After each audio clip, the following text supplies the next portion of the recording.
नमस्कार और प्रणाम।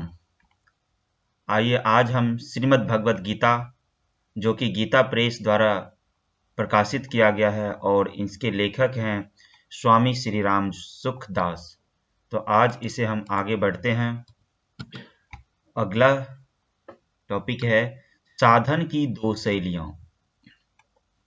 जीव में एक तो चेतन परमात्मा का अंश है और एक जड़ प्रकृति का अंश है।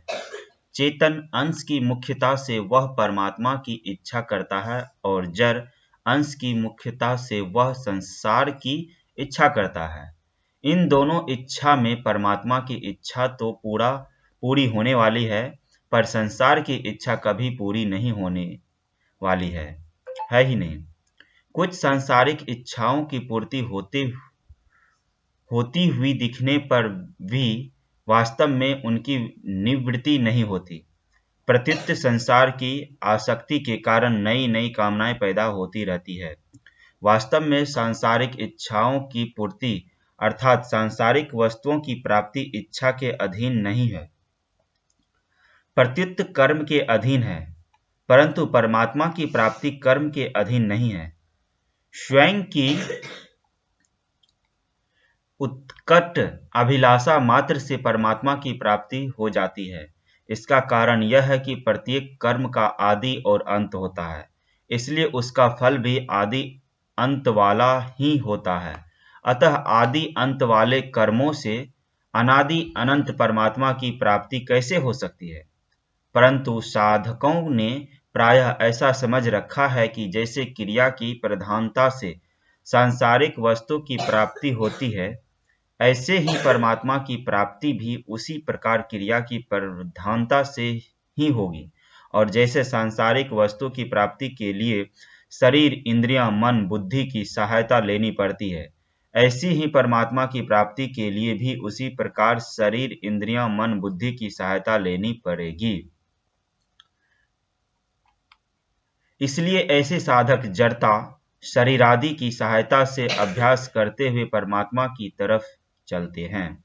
जैसे ध्यान योग में दीर्घ काल तक अभ्यास करते करते अर्थात परमात्मा में चित्त को लगाते लगाते जब चित्त निरुद्ध हो जाता है, तब उसमें संसार की कोई इच्छा न रहने से और स्वयं जड़ होने के कारण परमात्मा को ग्रहण न कर सकने से वह चित्त संसार से अपराम हो जाता है। चित्त के उपराम होने से साधक का चित्त से अर्थात जड़ता से सर्वथा संबंध विच्छेद हो जाता है और वह स्वयं से परमात्म तत्व का अनुभव कर लेता है।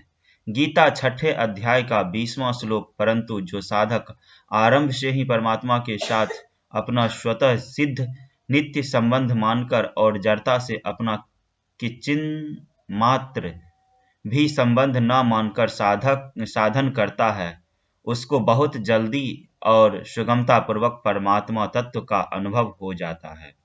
इस प्रकार परमात्म तत्व की प्राप्ति चाहने वाले साधकों के लिए साधन की दो शैलियां हैं। जिस शैलियों में अंतःकरण की प्रधानता रहती है, अर्थात जिसमें साधक जड़ता की सहायता लेकर साधन करता है, उसको कारण सापेक्ष शैली नाम से, और जिस शैली में स्वयं की प्रधानता रहती है अर्थात जिसमें साधक आरंभ से जड़ता की सहायता न लेकर स्वयं से साधन करता है, उसको करण निरपेक्ष शैली नाम से कह सकते हैं। यद्यपि इन दोनों की साधन शैलियों से परमात्म तत्व की प्राप्ति कारण निरपेक्षता से अर्थात स्वयं से जड़ता से सर्वथा संबंध विच्छेद होने पर ही होती है, तथापि कारण सापेक्ष शैली से चलने पर उसकी प्राप्ति देरी से होती है और करण निरपेक्ष शैली से चलने पर उसकी प्राप्ति शीघ्रता से होती है। साधन की इन दो शैलियों में 4 प्रमुख भेद है। करण सापेक्ष शैली में जड़ता, शरीर, इंद्रियों, मन, बुद्धि का आश्रय लेना पड़ता है, पर कारण निरपेक्ष शैली में जड़ता का आश्रय नहीं लेना पड़ता, प्रत्युत जड़ता से माने हुए संबंध का विच्छेद करना पड़ता है। करण सापेक्ष शैली में एक नई अव्यवस्था का निर्माण होता है, पर करण निरपेक्ष शैली में अवस्थाओं से संबंध विच्छेद होकर अवस्थातीत तत्व का अनुभव होता है। करण सापेक्ष शैली में प्राकृत शक्तियां सिद्धियों की प्राप्ति होती है, पर करण निरपेक्ष शैली में प्राकृत शक्तियों से संबंध विच्छेद होकर सीधे परमात्मा तत्व का अनुभव होता है। करण सापेक्ष शैली में कभी तत्काल सिद्धि नहीं मिलती, पर करण निरपेक्ष शैली में जड़ता से सर्वथा संबंध विच्छेद होने पर, अपने स्वरूप में स्थित होने पर अथवा भगवान के शरण होने पर तत्काल सिद्ध मिलती है। पातंजल योग दर्शन में तो योग की सिद्धि के लिए करण सापेक्ष शैली को महत्व दिया गया है, पर गीता में योग की सिद्धि के लिए करण निरपेक्ष शैली को ही महत्व दिया गया है। परमात्मा में मन लग गया तब तो ठीक है, पर मन नहीं लगा तो कुछ नहीं हुआ। यह करण सापेक्ष शैली है।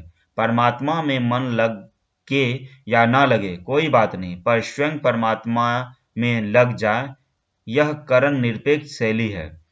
तात्पर्य यह है कि करण सापेक्ष शैली में परमात्मा के साथ मन बुद्धि का संबंध है और करण निरपेक्ष शैली में मन बुद्धि से संबंध विच्छेद पूर्वक परमात्मा के साथ स्वयं का संबंध है। इसलिए करण सापेक्ष शैली में अभ्यास के द्वारा क्रम से सिद्धि होती है, पर करण निरपेक्ष शैली में अभ्यास की आवश्यकता नहीं है, कारण कि स्वयं परमात्मा के साथ स्वतः सिद्ध नित्य संबंध नित्य योग है। अतः भगवान से संबंध मानने अथवा जानने में अभ्यास की आवश्यकता नहीं है। जैसे विवाह होने पर स्त्री पुरुष को अपना पति मान लेती है, तो ऐसा मानने के लिए उसको कोई अभ्यास नहीं करना पड़ता। इसी तरह किसी के बताने पर गंगा जी है, ऐसा जानने के लिए कोई भी अभ्यास नहीं करना पड़ता।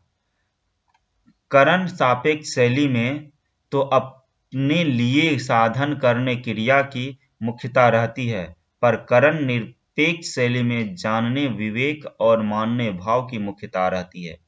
मेरा जड़ता शरीरादि से संबंध है ही नहीं, ऐसा अनुभव न होने पर भी जब साधक इसको आरंभ से ही दृढ़ता पूर्वक मान लेता है, तब उसे ऐसा ही स्पष्ट अनुभव हो जाता है जैसे वह मैं शरीर हूं और शरीर मेरा है। इस प्रकार गलत मान्यता करके बंधा था, ऐसे ही मैं शरीर नहीं हूं और शरीर मेरा नहीं है, इस प्रकार सही मान्यता करके मुक्त हो जाता है, क्योंकि मानी हुई बात न मानने से मिट जाती है। यह सिद्धांत है। इसी बात को भगवान ने गीता में कहा है, अज्ञानी मनुष्य शरीर से संबंध जोड़कर उससे होने वाली क्रियाओं का कर्ता अपने को मान लेता है। अहंकार विमूढ़ात्मा कर्तामिति मन्यते, परंतु ज्ञानी मनुष्य उन क्रियाओं का कर्ता अपने को नहीं मानता। नैव किंचित करोमीति युक्तो मन्यते तत्त्ववित्। तात्पर्य यह हुआ कि अवास्तविक मान्यता को मिटाने के लिए वास्तविक मान्यता करनी जरूरी है। मैं हिंदू हूँ, मैं ब्राह्मण हूँ, मैं साधु हूँ आदि मान्यताएं इतनी दृढ़ होती है कि जब तक इन मान्यताओं को स्वयं नहीं छोड़ा, तब तक इनको कोई दूसरा नहीं छुड़ा सकता।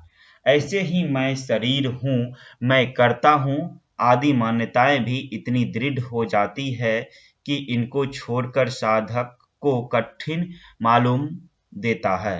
परंतु ये लौकिक मान्यताएं अवास्तविक असत्य होने के कारण सदा रहने वाली नहीं है, प्रतीत मिटने वाली है। इसके विपरीत मैं शरीर नहीं हूँ, मैं भगवान का हूँ आदि मान्यताएं वास्तविक सत्य होने के कारण कभी मिटती ही नहीं, प्रतीत उनकी विस्मृति होती है, उनसे विमुखता होती है। इसलिए वास्तविक मान्यता दृढ़ होने पर मान्यता रूप से नहीं रहती, प्रतीत बोध अनुभव में परिणत हो जाता। यद्यपि गीता में करण सापेक्ष शैली का भी वर्णन किया गया है।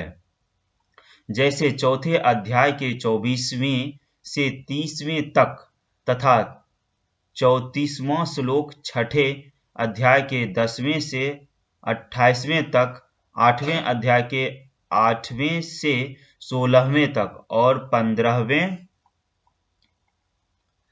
अध्याय का 11वां श्लोक आदि। तथापि मुख्य रूप से कारण निरपेक्ष शैली ही वर्णन हुआ है। जैसे दूसरे अध्याय का 48वां तथा 55वां, तीसरे अध्याय का 17वां, चौथे अध्याय का 48वां, 5वें अध्याय के 12वें का पूर्वार्ध, छठे अध्याय का 5वां, 9वें अध्याय का 30वां, 31वां, 12वें अध्याय का 12वां, 18वां अध्याय का 62वां, 67वां तथा 63वां श्लोक आदि आदि। इसका कारण यह है कि भगवान साधकों को शीघ्रता से और सुगमता पूर्वक अपनी प्राप्ति करना चाहते हैं।